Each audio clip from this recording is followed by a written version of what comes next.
Hello and welcome back to Void Dreaming. We'll be continuing where we left off, which, if you recall, is after having your first shift. Um, we got to work with the captain, technically, Ms., but also we got to be a little bit more one-on-one with Tolmany, which we didn't previously in the prologue. Or, for the people that didn't play the prologue, then, yeah. Um, we got to see a little bit of how curious she is about being immortal, I guess. Well, not being immortal, being significantly more fleshy, I guess. While she is perfectly comfortable in her body, she does has questions about what it would have been like had she not been the way she was, I guess. We also got to see how the system of sort of locking in or locking out a relationship works. And I can tell you already that I already picked the people that I want to lock in, and everyone else is sort of like, yeah, you're just coworkers. I don't really care about you guys. Also, again, the sort of similarities with Oba, and I keep making pointing that out, that similarity, because Edie was one of my favorite characters from Mass Effect. So, like, Oba reminds me of Edie. And she also Edie had a bit more of a robotic take on some of the little jokes that she made because she was learning to be a bit more human. And Oba is already a bit more human. She's already a bit farther along on that road. Like, they still share some of the humor and certain little things like that too. Anyways, but yeah, so I guess let's continue void dreaming. You groan softly as consciousness slowly filters back into your mind. Along with it comes a slow lighting of the room, no doubt at Oba's direction. You roll away from the rest of your quarters and towards the wall. You don't know how long it's been since you bunkered down. It's actually an unsettling feeling, and you frown, tail tucked up between your legs as you realize that you barely remember falling asleep. Your sleep seems to have become utterly dreamless. Those meds from Bromka appear to have done exactly what they were supposed to. You feel rested, but off somehow. It's possible that that's all part of their effect, but it's not what you would call pleasant. Still, you slept. You slept and are awake, and actually, aside from that mild weirdness, actually feels sort of good. Your tail relaxes again as you take a long, slow breath and sigh quietly to yourself. Hey, Oba. Good evening, Stray. That feels weird too. Evening. It's not really evening, is it? It's not as though you really have a frame of reference for ship time, do you? I guess I don't. Should I be expecting dinner with the crew sometime soon? The simulant actually laughs at that. Don't be silly. Unless it is some big event, the crew rarely eats together. Everyone's got something to do or enjoy during third shift. Do or enjoy? Some of us work harder than the others, Stray. Some of us don't get time off. You sit up on the sleeping pad. Your head feels a little dizzy for a brief moment, and it induces a brief surge of panic. The sensation vanishes as quickly as it begins. Another side effect of the sleep aid? Like the captain? Speaking to the simulant is helping to focus your mind through its fog. It's helpful, and you wonder if Oba knows. The captain takes his downtime very seriously, actually. Sam is one of the ones who has a hard time slowing down. Them and Tolmany both, as it happens. Given what you know of her now, that's hardly a surprise at all. You rub a couple of fingers against your eyes and push yourself up to your feet. Should I eat before the big event? You overestimate yourself, you know. It's not a big event that we're putting on for you. Well, it's big for me, and it's an event, and it's for me. Because of you. There is a pretty big difference there. But I forgive your little meat brain for not grasping it. You're all heart, Oba. Good of you to notice. As you turn around to pop open your drawer, you see the clothing that you arrived in yesterday all cleaned and neatly folded in place. Not going to the refresher first? She really does watch everything you do, doesn't she? I thought you was civilized being Stray. You don't wash up before going to meet people? A glance over towards the refresher station does make you want to take another quick cycle. You've had quite a few since you arrived, admittedly.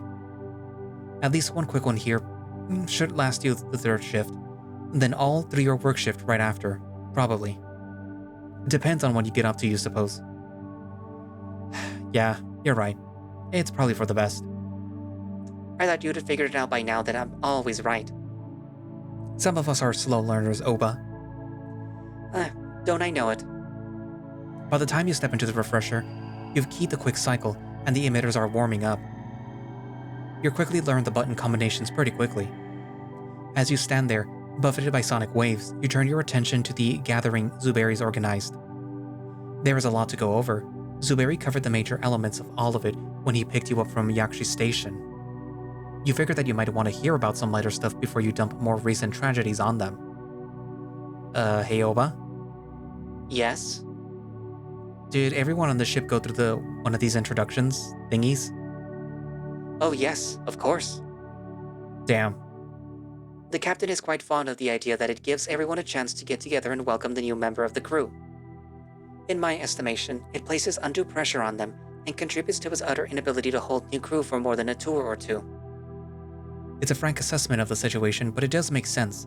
Miz didn't seem fond of the idea when you spoke to him on the observation deck. I suppose that makes sense, but maybe some people like the attention? Maybe some do. I'd be surprised if you would, given your background. And there it is. The niggling issue that won't leave your mind.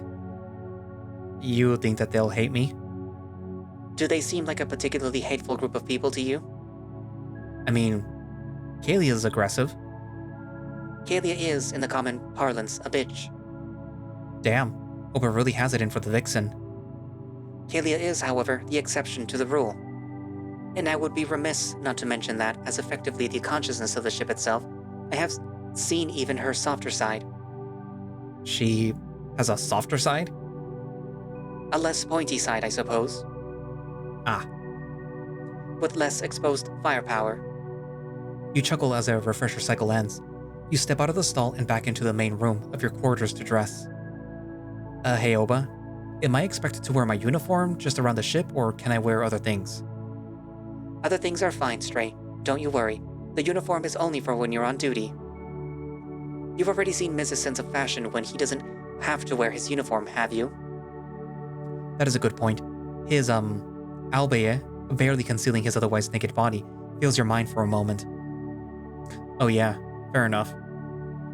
Do note that Miz's state of undress is not universally preferred, though. Some people aboard this vessel prefer your meaty bits to not flap about in plain sight. You smirk and shake your head.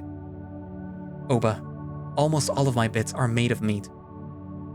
Yes, but you organics have especially meaty bits, and you know full well the ones that I mean. That you sure do. A glance down your drawer shows your casual clothes folded and pressed and ready to be worn. Better to wear them than a uniform to a social gathering, you reason.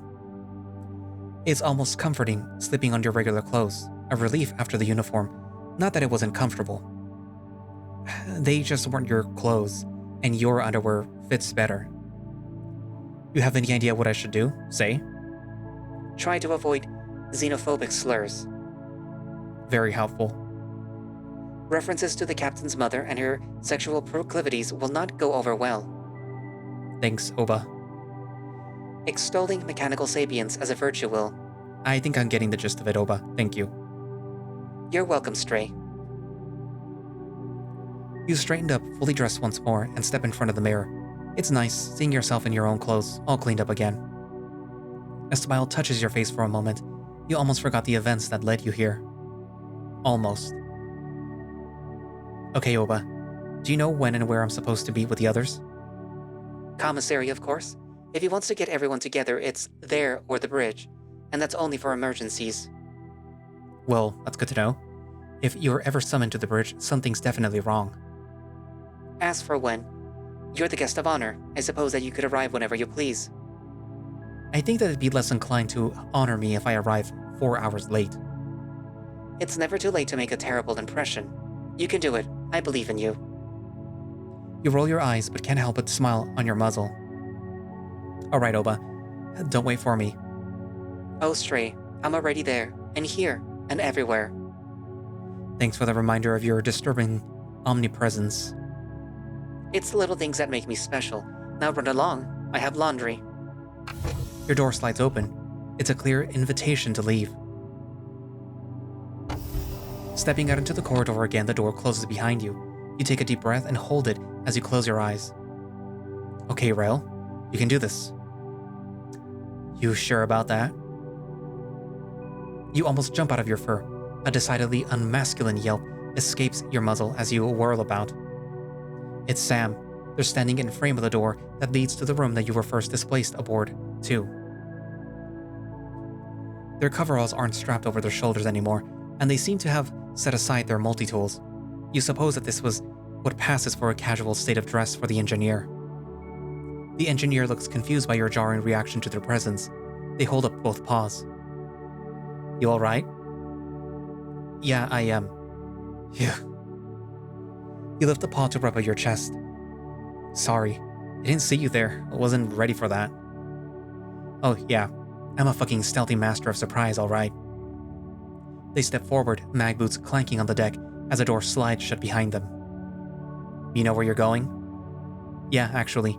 Just up here and to the left, right? The rabbit nods to himself. Study the schematics? Watch the hyperlaunch. Oba showed me the way. I am a foundation of generosity. And unwanted interruptions. Also that. The rabbit sighs as they stare down the corridor and waves for you to follow. How are you finding our dear Oba? Not too much of a pain in the ass yet? She's been pretty interesting company. Aw, I love you too, Stray. Sam looks genuinely surprised by that response as they lead you to the middle door to the left. You might actually be the first person on this crew to say that, outside of the captain.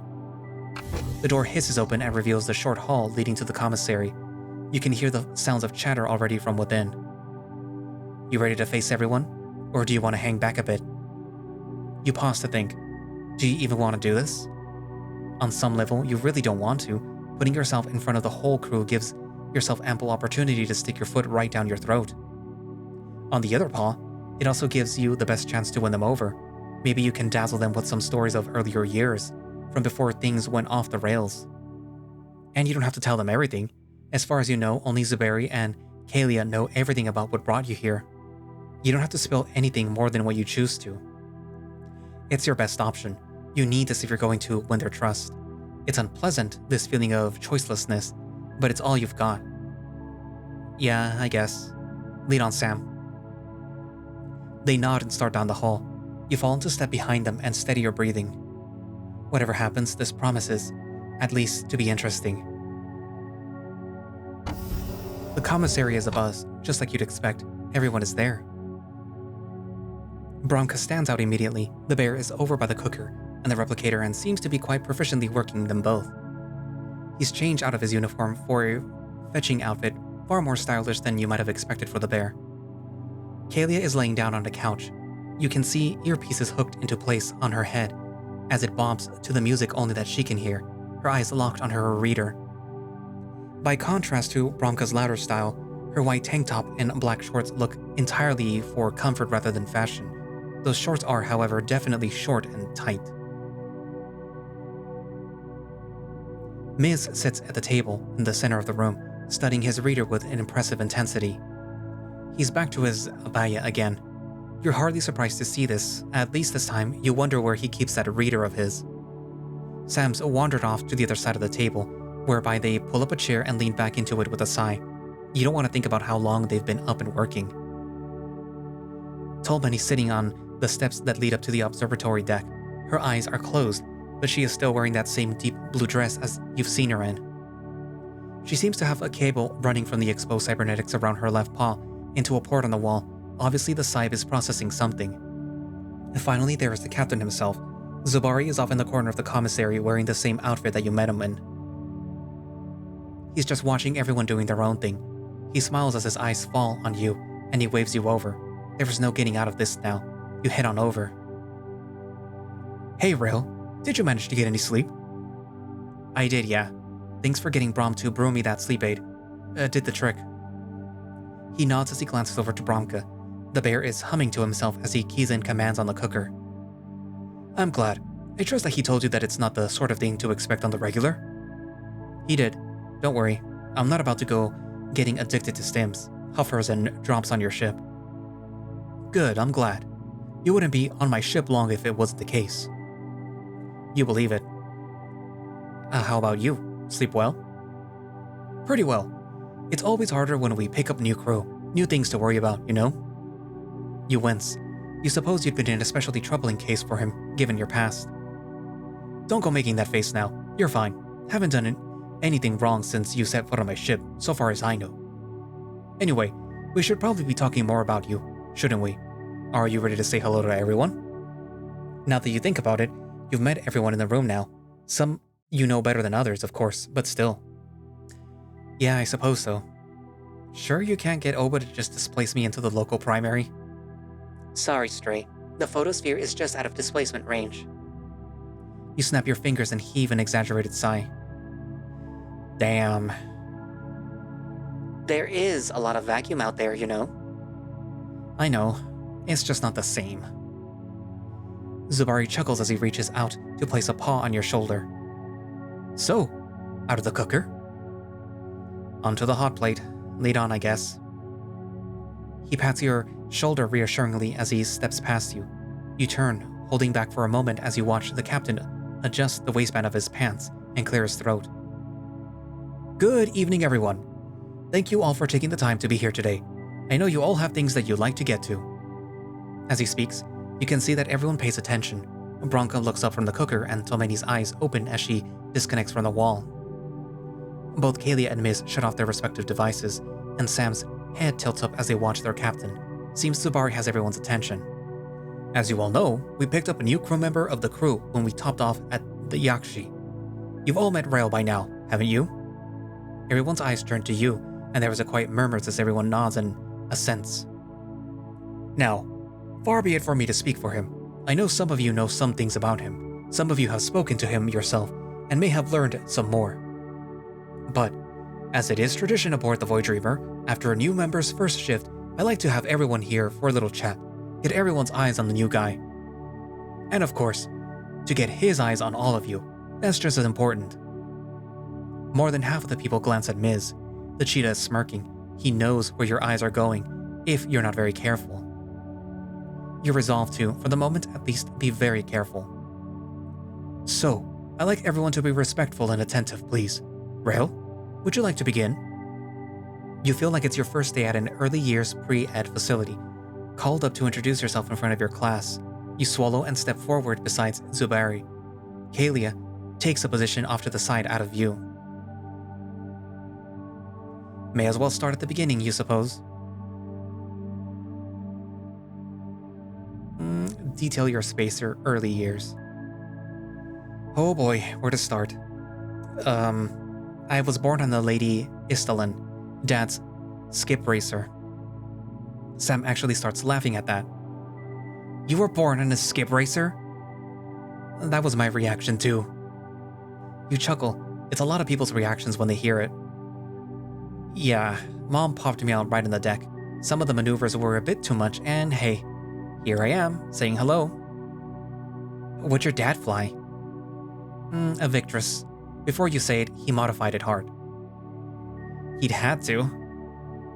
In the background, Tomeni lifts a mechanical paw. Excuse me, skip racing? I have heard the term, but knowing nothing of the practice. You grin. This is your element, and you feel yourself relaxing as you respond. It's a starship race. Skip racers are ships built or modified. Yeah, or modified. For high impulse speed, impact shielding, and sharp maneuvers. Routes are plotted along the arc of a system's asteroid belt. Routes aren't fixed, and weapons to clear the way aren't allowed. You're also not allowed to leave the belt on the inside or outside. It's a test of speed, precision, piloting, and robust engineering.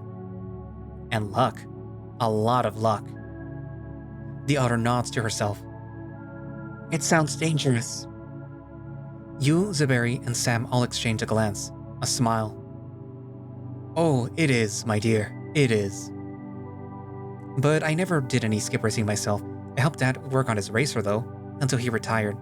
Knew my way around a thruster array before I'd learned my core systems. There was a quick sniff from Miz, but looking his way betrays nothing. He could almost be forgiven for thinking that you imagined it, if not for Zuberi's sharpened focus on the cheetah. I suppose it started a lifelong love of all the things starships, engineering and development, tech and nav. I'm a decent pilot too, if it comes down to it. It won't. Almost everyone in the room laughs at that. Tomeni is the exception, but she smiles nonetheless. So, I guess that's how I started out. Star Child in the black. So far, everyone seems to be paying attention. You've not lost anyone though. Zuberi and Sam seem the most enthused about the tale so far. That at least is some of the easiest stuff out of the way. From your childhood on forward, things just get a little more, well, interesting.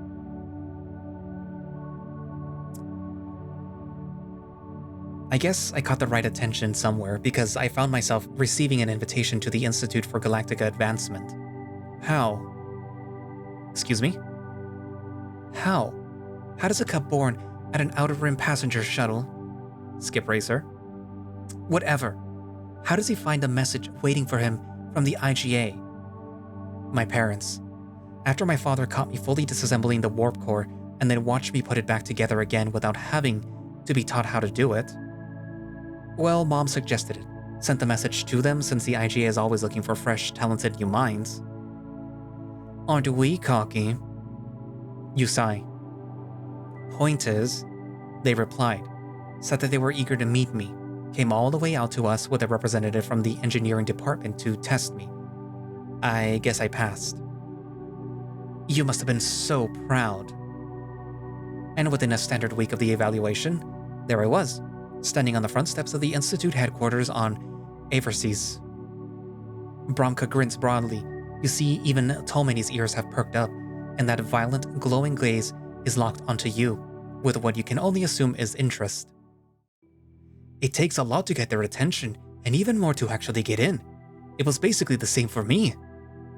And they came to your starship home to steal you away? Okay, not exactly like that.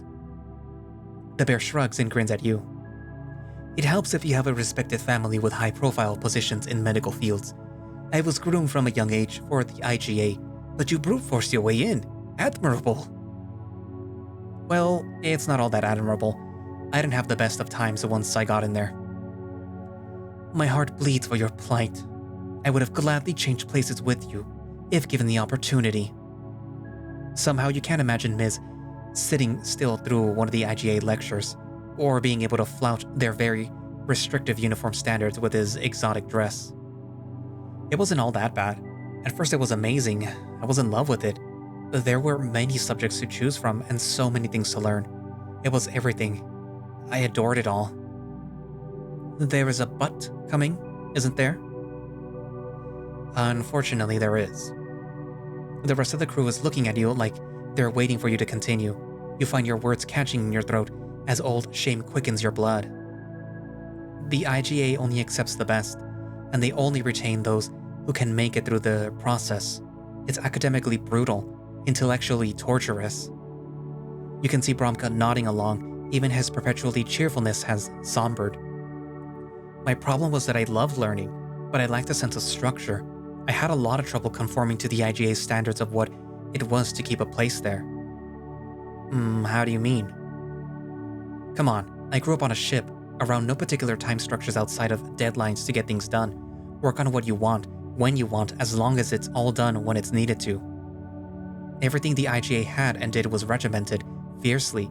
The exception was that work was assigned and then completed, that they would define what was required. It rankled, and so I find myself shifting topics and subjects often, jumping from one interesting field of study to another, and to another. Yeah, that's not the sort of thing that they like. Not even a little bit. Did you eventually settle on the primary? You sigh and rub at your muzzle. Yeah, in a way. I went into their emergent tech division, but even there, I was bouncing around, changing subjects on a whim and being generally difficult. It's not like I didn't deserve the dismissal that I got, really. I was trying to do my own thing, and I was letting my love of learning new things get in the way of actually learning specific things. They kicked you out for that? A part of you wishes that Sam had been the one present and overseeing you. They may have been more reasonable than IGA were at the end. They gave me several chances, months longer than they would have given others. They wanted to see me actually succeed, not just flit about wherever my whims took me. They wanted my potential realized. But finally, they realized only that I wasn't going to be what they expected, what the IGA insisted that its students be. Both Bromka and Sam are nodding along slowly to themselves. The latter seems oddly sympathetic, while the former still lacks his characteristic smile. Dismissal from the IGA isn't unheard of course, and it's not a badge of shame for most people. Just getting in is still enough to earn you a nice life, even if you can't complete your studies. But that's not how it feels, and it's not how my parents saw it after everything. You were taken out of what you knew and thrown ass first into a whole new situation. You didn't even choose it. They applied for you. But I accepted it, promised that I would make it worthwhile, and failed them.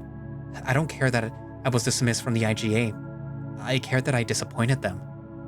That's something that'll always stay with me, even if they've long forgiven me now.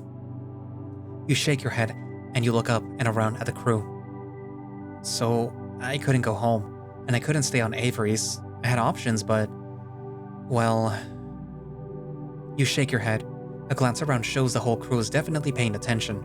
Sam and Bromka are definitely the most invested presently. It's somewhat surprising to see Tolmany taking such a focused interest in your story too. Something relatable, perhaps? Well, you suppose that you could definitely have gone worse. Seems that your exploits resonated with a couple of members of the crew. However, well, now it's the time to get to the messy stuff. The rest of the details of your life don't matter so much compared to what brought you here. You can see them all looking at you. They catch your frown, the tilt of your ears, and the tug of your tail. Rael? Are you alright? Well, they do now. Yeah, I'm good. Just trying to figure out how best to go from here. He nods at you, but there is a distinctly wary look in his eyes. He knows what's coming. Maybe it'd be best to not spill your guts out to the whole crew? Then again, Oba suggested that they weren't the sort that would just hate you without reason. Then again, they might have a good reason. You suppose that there is a few ways that you could do this. Nah. They say that the truth will set you free. You just hope that it doesn't earn you a swift displacement out into the vacuum of space. And Zuberi trusted you enough to let you into his ship, to be around his crew. He's been honest with you. You need to be honest with them. Alright, as much as I would prefer to just let this slide on by and go unsaid, it's best that I'm upfront with all of you. Oh, that doesn't sound ominous at all. You shake your head, but glance up at Zuberi. He looks worried. Sorry, Captain. This is too important to leave out. It doesn't start off so badly, I suppose. Just where it ended. It's okay. Start with the start, and we'll go from there. Kind of the bear to say, but entirely unhelpful. He probably wouldn't be too pleased or kind in the next few minutes. Overseas could have been an absolute nightmare, but knowing all that I knew from my time in the IGA, I was confident that I'd be able to figure something out. Probably wasn't easy. Way I hear it, everything on Adversaries exists to serve the IGA. Oh, it definitely wasn't easy. I didn't want to just slide into a service role there, anchor myself on Overseas like so many of the other failed students. Stars know. I suspect that would have been a less than ideal outcome for you. A smirk touches your muzzle. You don't think that you could have survived it if you settled for such a quiet life. To put it mildly, but I had more than a few skills, thanks to my instruction. Started to revisit a few and figured out that writing soft came pretty easy.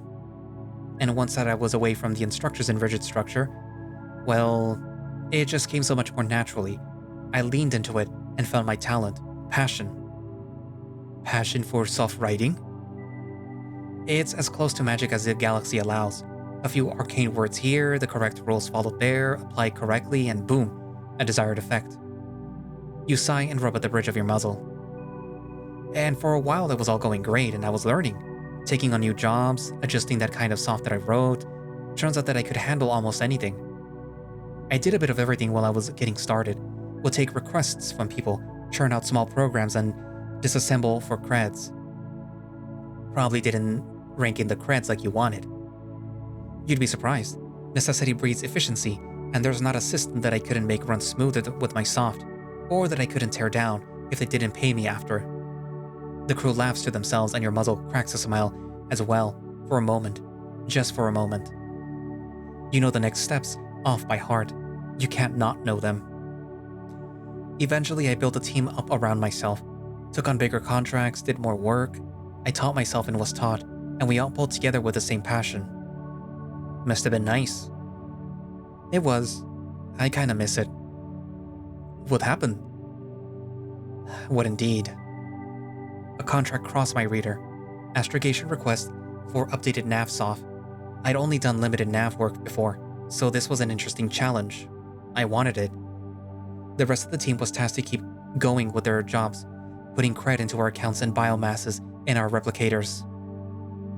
So I took the job, worked the problem for a month straight. The team was actually a bit worried about me by the end.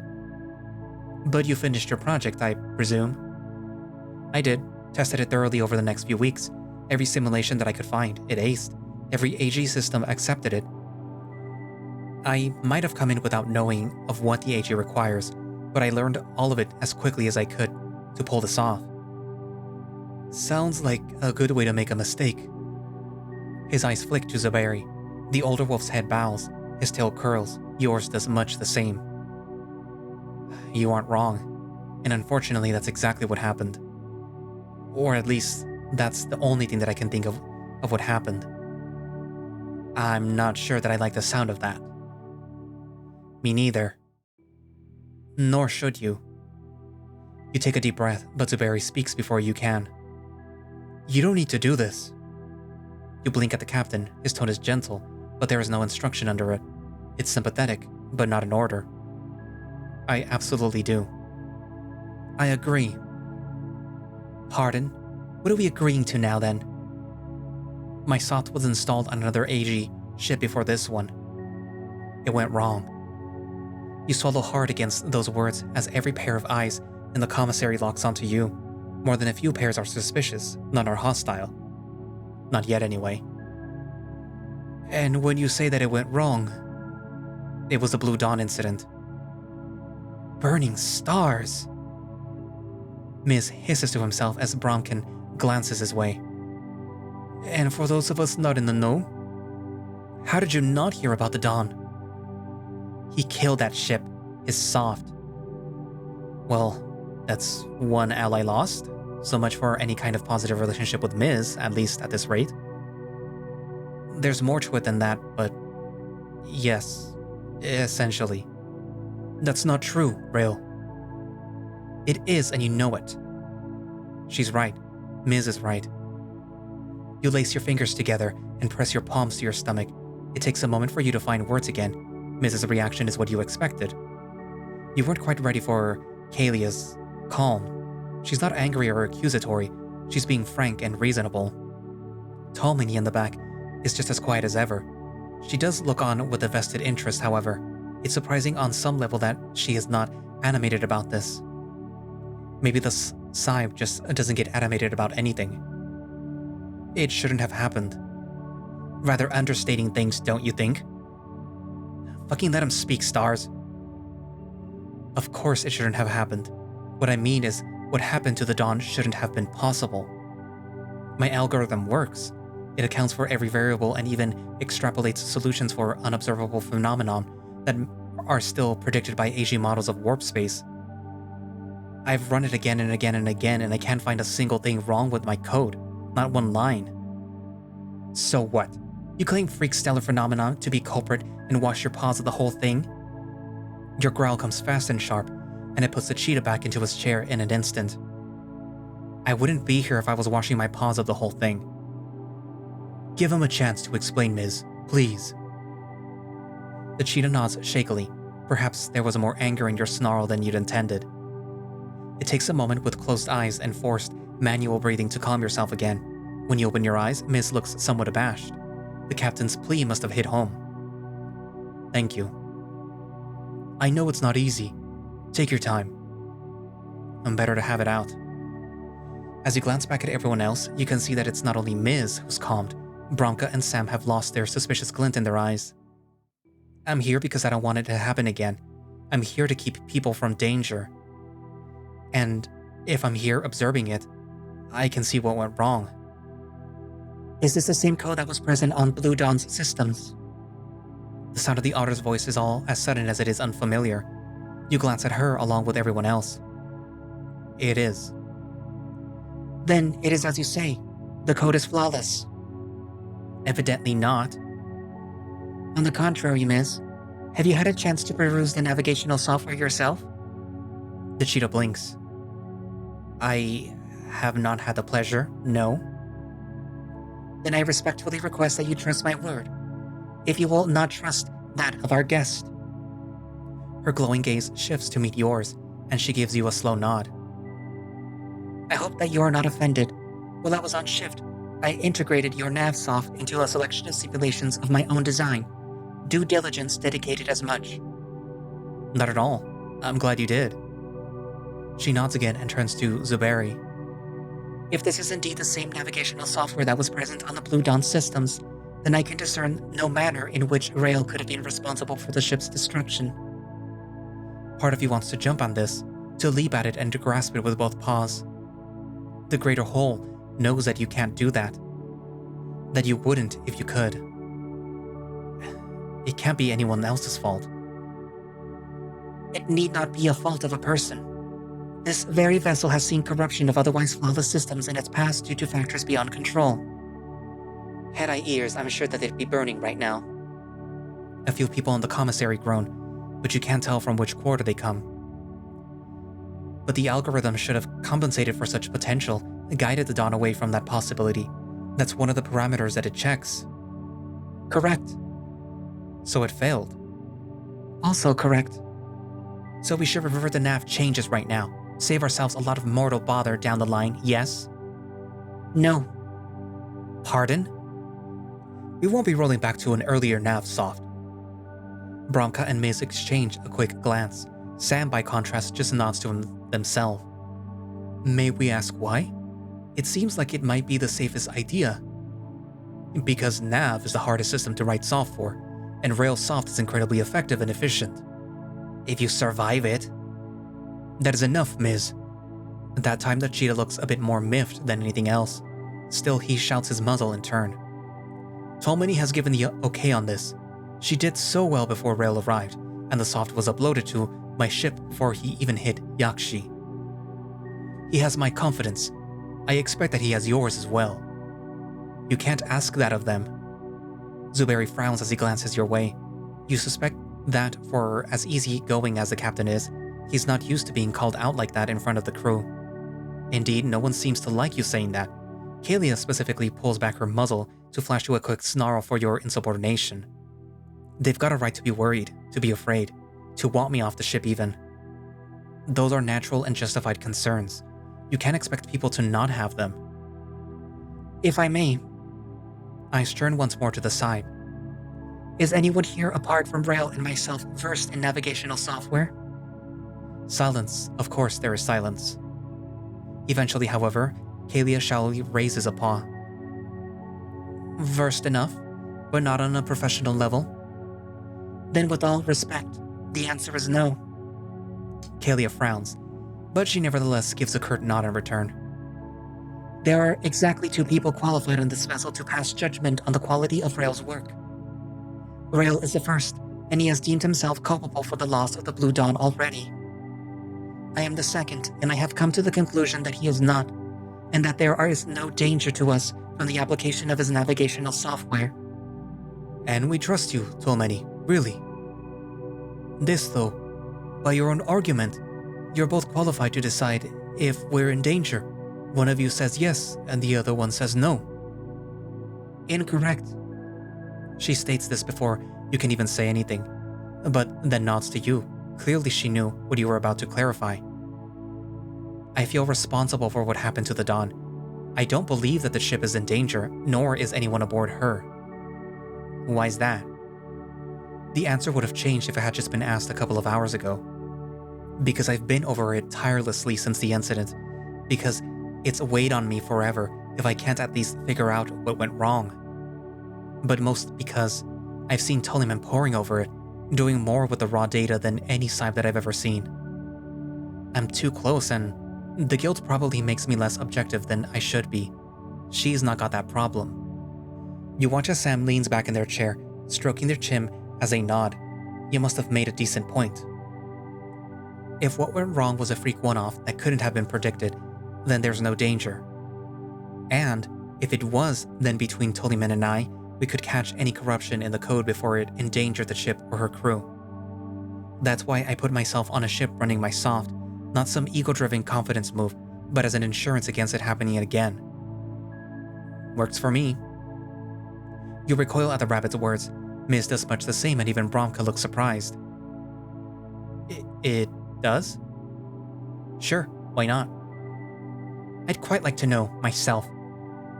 Sam sighs and leans forward again, resting their arms on the table. Brom said it. We trust Tolmany.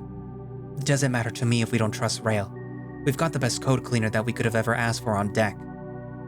And besides that, the captain trusts him. So, good enough for me. I as well. You take a deep breath, and it's somewhat ragged with the flood of emotions that rushes through you. Sam's acceptance, despite how prickly they've seemed, is as unexpected as it is welcome. And that says nothing of how helpful Tolmany was with convincing them to not just, well, probably throw you out of the airlock. Brom? The bear looks up at his captain, and then over to you. You watch his expression soften and he nods. I trust us. All of us. And that includes you, Rael. You didn't have to tell us all of this, and you did. So I believe you. And in you. In full. You nod, but the smile threatens to be born on your muzzle is held back by a glance at Miz. The cheetah looks deep in thought. I won't hold it against you if you're upset, Miz. Really. I should rather hope not. He rolls his eyes as he finally meets your gaze, albeit for only a moment before looking down again. But Brom is unfortunately right. You didn't have to tell us. Should this all be a horrific tale honestly told, then I will manage. You just sag about as the weight on your heart is released with those words. Thank you. I will do my best not to let you down. Please see to it that you do. Miss still doesn't look happy. That much is for certain. Neither do Bromka or Sam, but they're understanding, and that's more than you could have hoped for. Tolmany, you couldn't have done it without her, but you wouldn't know her feelings if you had not heard her speak so firmly in your defense. Zoberi's even relaxed again, and perhaps most shocking of all, Kalia favors you with a gentle smile. Maybe the truth has gone over well somewhere after all. And that's basically it. Me, why I'm here, how I got here. Everyone in the commissary just exchanges glances for a moment, likely they're looking in to digest the last few minutes in particular. I can't blame them. It's a lot. For you as well, you lean in against the wall and shake your head. I understand if you want me off the ship. I don't. Me neither. Reserving judgment. No. Kalia? I suppose he can stay. Good, because that's what's gonna happen. One way or another, Rael's here. For now, I think we've shown the spotlight on you for long enough. Burning stars, thank you. I know everyone's probably eager to get some rest and rec, so I'm happy to call this introduction done. You're all dismissed. It's with no small sense of satisfaction and a healthy helping of relief that the crew starts to head off in various directions. You notice Kalia isn't one of those crew, however, she's heading right towards you. Steeling yourself and straightening up your jacket, you watch her as she steps right up in front of you. I'm impressed. Come again? You could have lied about your history. You chose not to. You told the truth in full, ugliness included. I need you to know how much I appreciate and respect that. It wasn't easy. It hurt you to do it. We all, should be grateful. Thank you. That means a lot. I was rude to you, ruder than I needed to be. But it helped me learn who you are, get your measure. She glances around the commissary, but most everyone else has already headed off somewhere. They vanish quick. Zuberi is over at the replicator, but he knows all that she does. You owed up to your past, stared it down and made us all do the same, so that we could judge you with eyes open wide. And you trusted us to judge you fairly, even with horrible events painting an awful picture. So an apology is owed to you. This is it. I am sorry for treating you so harshly. This is an occasion. Kalia, you don't owe me anything. No apologies are needed. Shut up and take the apology. Yes, ma'am. She cracks another smile as Zuberi starts over towards you with a couple of mugs in his paws. Good boy. You turn back to Zuberi as he arrives beside the pair of you. Kalia not threatening to space you, I take it. Actually, she was pretty cordial. The vixen sniffs but otherwise remains silent. I'm glad that you're both here actually, but first, this. He offers one of the mugs to you. You grasp it gently and give the contents a sniff. Don't worry, it's just water. After that, well, I know what I'd need. You didn't realize that you were this thirsty. Knowing it's just water makes you want to chug the whole mug's worth. Still, you eye the other mug. Is that... alcohol. Also something needed after that, but not for you. He passes a mug over to Kalia, who smirks at him and nods. Ah. As Kalia takes a sip, you do the same. The water swirls around your muzzle for a moment, cool and pure. It's a delight. You swallow as Zubari folds his arms. How do you feel? That's a hell of a question. If I'm honest, I don't really know. That was a lot. It sure seemed like it. You know, this is why the crew hates this little tradition of yours, right? The wolf sighs. Kalia quirks an eyebrow as she sips at her drink. You can't help but take another sip of your own water. It's important. Says you. Kalia. Your ship, you make the rules. Just wouldn't be doing my job if I wasn't keeping you informed. Zuberi's ears are back, his eyes just a few degrees shy of an incendiary glare. Kalia's expression is completely blank by contrast as she takes another sip. Was there something else, or did you just want to tear out my throat in front of Rael? You came to me, remember? Even brought a drink. She waggles a mug in her paw as she flicks her tail. So how about you tell me what you want for once, and we'll go from there. What exactly have you stepped into here? There is clearly something more to them. Zuberi does sigh a moment later as he glances over at you. We'll go to the bridge. There is no reason to have this out here and waste Rael's third shift. What's left of it? I'm sure that you'll be able to go make some friends. Somehow you're not so sure. I can give it a go. Don't really know where anyone or anything is, though, really. At that, Zubari's smile does return and an ear perks up.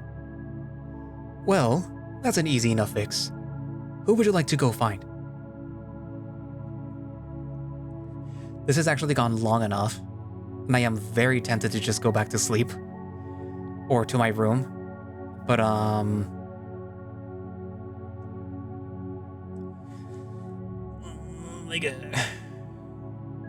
do like Bromka. So far, out of all the characters here, I like them and them. I already don't like them. And as interesting as they are, I kind of prefer the bear and her. Who would you pick? Any idea where Brom might be? Kalia smirks and rolls her eyes. He's probably just outside waiting for us all to go so that he can come back in. Boy loves experimenting with the cooker. And if he's not there, he does like to spend some free time in the rec room. You didn't even know that Dreamer had a rec room. That's something that you'll have to check out. Thanks, I'll let you get to your discussion. Thank you. Less thank you. He smiles despite himself. Go on, have fun, get some rest. After that, you'll definitely earn it. Just not too much. Don't need you sleeping in your first shift because you worked yourself too hard. Promise that I'll try to pace my naps. Alright then, Zuberi, shall we? A glance up shows that the wolf's grimace, but he nods and waves towards the door as he turns back to you. Have a good time, Rael. Take care. Seems that you're the one who'll have to take care. He doesn't argue as Celia sweeps out of the room, He nods and flashes an exaggerated, tired expression as he falls into step. And that's where I'm going to leave it for today. So, we got a chance to speak to the crew. Well, not a chance. We were sort of forced to speak to the crew, and even the crew pretty much agrees that this little tradition of the captain is sort of annoying and kind of time consuming, and like some people don't really want to do it. But yeah, got to speak to them. Rael got to tell them about their history and also about more or less the reason why he's on the ship. And it isn't just because, oh, well, you know, he's smart and he made this navigation software. It's like he wants to be there because he wants to ensure that the navigation software works. He wants to figure out what happened. And he's not really doing it as a like, oh, like in a, like I developed the software and I need to figure out what happened as because, you know, it wounds me professionally. No, it's because he's carrying the deaths of these people. I'm assuming deaths, or I don't know really what happened, but I'm assuming that they're all dead, that they exploded somehow horribly or whatever. But yeah, he has that on his consciousness, and despite the fact that Tolmedi pointed out that, like, yeah, I don't think that he was responsible for it. His code is perfect. He still is gonna be carrying that around. That's the chip on his shoulder, I guess, is the proper way to say it. But I decided to tell, or force Rael to tell everyone the full story, meaning like what you essentially pick in the prologue, because it just makes more sense that way. Like if you're gonna drop a bombshell on people, you might as well butter them up first, so that when you eventually do tell them the bad news, that it's like this outstanding guy did something bad, not like, oh, this guy that I barely know did something bad, you know. One of those is gonna get you at least some sympathy points.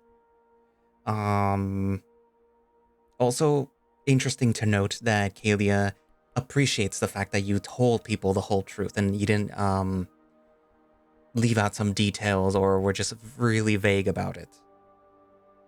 So yeah, I guess, you know, there was that too.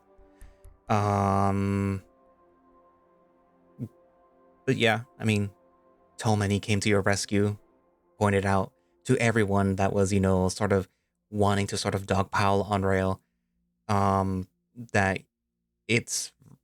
you really can't find any reason why he was at fault. There is still the question of why it happened, but like, don't really think it was his fault, despite the fact that he thinks it was his fault. But yeah. Anyways, what are your thoughts so far on the middle part of day 1 of Void Dreaming? I know it might be a little bit shorter than the previous one, but that's because it was still a really long thing and, you know, content. Anyways, but yeah, so leave your comments down in the comment section, and thank you all for watching / listening. If you would like to play Void Dreaming yourself, you can do so by going down to the link in the description, which will have a direct link for the Agio page where you can download the game and play it yourself. And if they have the Patreon set up by the time that I'm uploading this, and I will be linking that down in the description as well.